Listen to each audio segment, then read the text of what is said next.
আচ্ছা, আজকে একটা ইন্টারেস্টিং জিনিস দেখাচ্ছি। আজকে কি রান্না করেছি বলো তো? দাঁড়াও। Ta-da ta-da.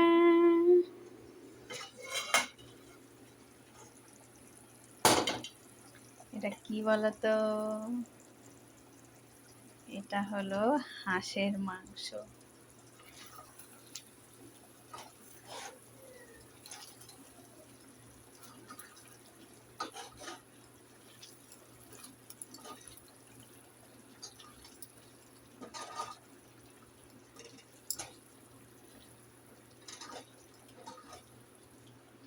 লঙ্কাটাকে গোটা গোটাই দিয়েছি, আর মেয়ে খাবে তো, সেই কারণে।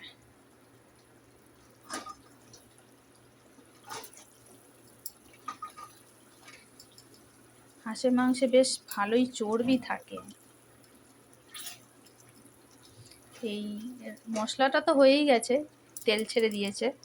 আলুটা আরো একটু সিদ্ধ হতে বাকি আছে, সেই জন্য আর একটু চাপা দিয়ে রেখে দিলে হয়ে যাবে।